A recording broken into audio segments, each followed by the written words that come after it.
Porque uma cidade é feita de ruas, porque nessas ruas existem casas e nessas casas pessoas cujos antepassados deram talvez nomes a outras ruas. Por essas razões, e não só, porque passeamos nos seus jardins, onde outrora passearam outras pessoas, porque vemos os seus elétricos, seguimos as suas linhas, linhas que já não têm elétricos, pavimentos que já têm carros,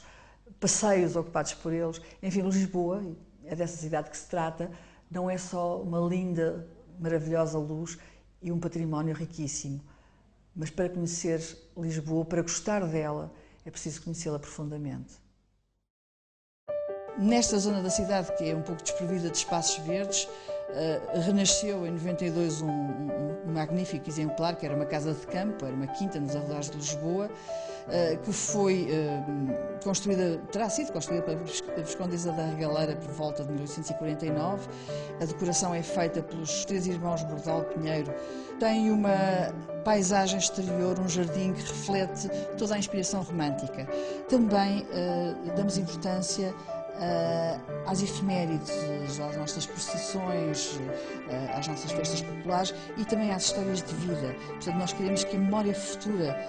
de Lisboa seja preservada, sobretudo com os estudos de história oral, a história de vida das pessoas,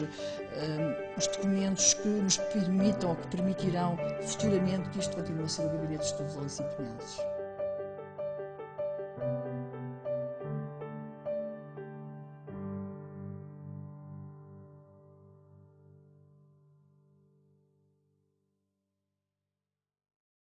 Esta exposição sobre a Lisboa do século XVII foi realizada pelo Gabinete de Estudos Aliciponenses, tendo em vista a comemoração dos 400 anos do nascimento do Padre António Vieira. Portanto, esta grande figura de referência da cultura portuguesa, nascida em Lisboa, junto à Sé, merece bem que se pense um pouco essa cidade em que ele viveu, em que ele nasceu, em que ele deu todo o seu valor. Esta cidade do século XVII era uma cidade que pretendia ainda, sobretudo há 400 anos, em 1608, ser a capital da Península Ibérica. Para que nós possamos conhecer essa cidade, vale a pena passear um pouco por um espaço que foi completamente alterado pelo terremoto. Esta exposição reúne as imagens, a memória dessa cidade que vale a pena conhecer através deste conteúdo da exposição.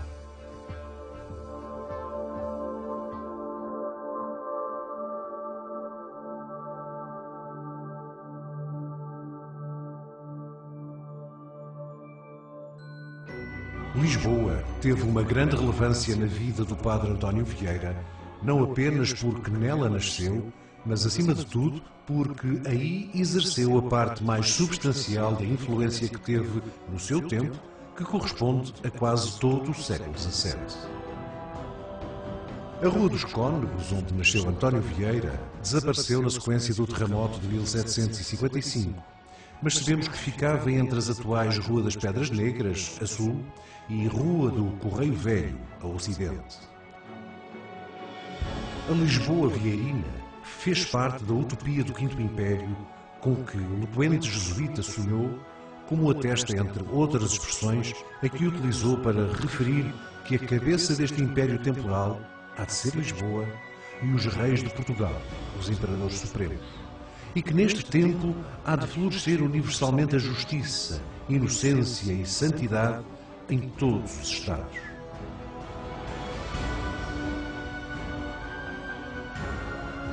Ao procedermos a uma observação global das imagens que retratam Lisboa sexcentista, aproximamo-nos da memória urbana de uma cidade que, em grande parte, desapareceu com o terremoto de 1755,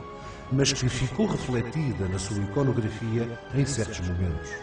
Um desses momentos situa-se em torno de 1619, quando Filipe II de Portugal visitou a cidade.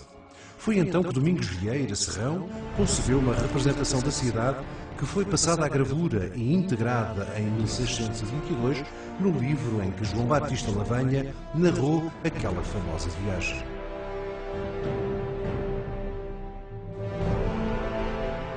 Lavanha descreveu todas as faustosas festividades que acompanharam a recepção prestada ao rei em Lisboa, tendo cuidado de registar que, quando Filipe II de Portugal chegou à porta da cidade por onde devia entrar, estava a aguardá-lo o Dr. Inácio Ferreira, deputado da Mesa da Consciência e Ordens, que o recebeu com um discurso em que, entre outras considerações a propósito da sua vinda a Lisboa, desejava que esta entrada seja tão próspera e temida dos inimigos como era de nós desejada e para toda a Espanha necessária.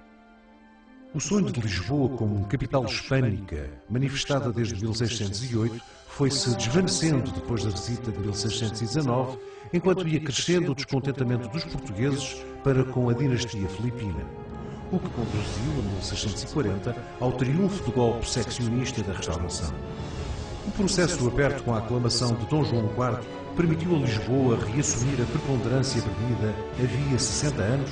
ainda que através de uma conjuntura muito dura, marcada pelo enfrentamento violento com uma Castela que ainda tentou até 1668 acabar com a ruptura surgida em Lisboa. João IV reafirmou desde 1640 o protagonismo de Lisboa como capital de Portugal e do seu império, e foi na sequência das relações diplomáticas que então se estabeleceram no sentido de assegurar no plano internacional o apoio à independência que foi assinado em 1661 um tratado com a Inglaterra, o qual levou a que no ano seguinte se realizasse o casamento de Dona Catarina de Bragança com o rei Carlos II de Inglaterra.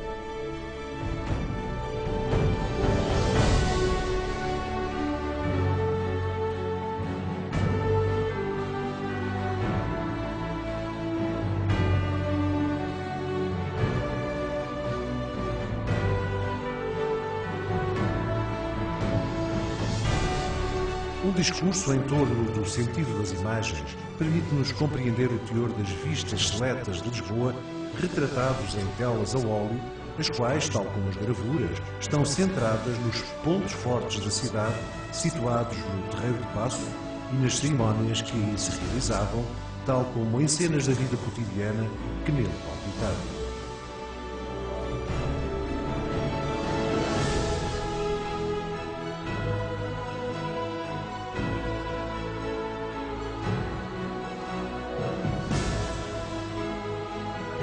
A iconografia de Lisboa do século XVII revela-nos aquela que era então a maior cidade da Península Ibérica, na sequência das atividades expansionistas que os portugueses tinham vindo a desenvolver à escala mundial desde o século anterior.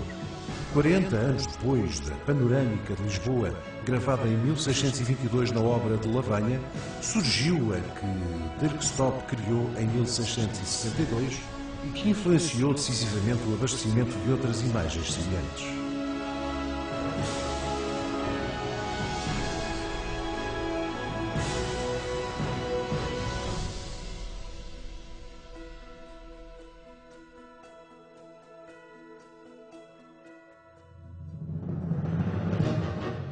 A tristemente célebre Inquisição motivou a representação em gravura de várias cenas relativas à sua atuação em Lisboa, as quais tiveram ampla divulgação. Nos livros em que se reproduziam gravuras com representações de Lisboa, também se facultavam aos leitores mapas do país e imagens relativas à forma como se vestiam as classes dirigentes de uma sociedade estratificada num rígido sistema de ordens, acima da qual estava um rei, que era o símbolo de um regime absolutista em que se degladiavam fações pelo acesso ao poder.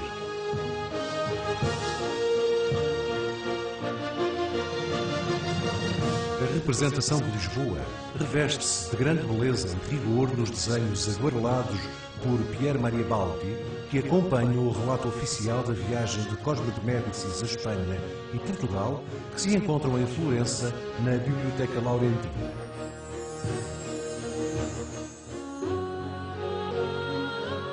Cosme III, grão-duque da Toscânia, esteve em Lisboa entre 20 de janeiro e 17 de fevereiro de 1669, tendo a sua viagem sido narrada por vários autores, um destaque para o conde Lorenzo Magalotti, que nos refere a passagem do príncipe florentino e amigo de Vieira pelo Palácio de Alcântara em 28 de janeiro de 1669,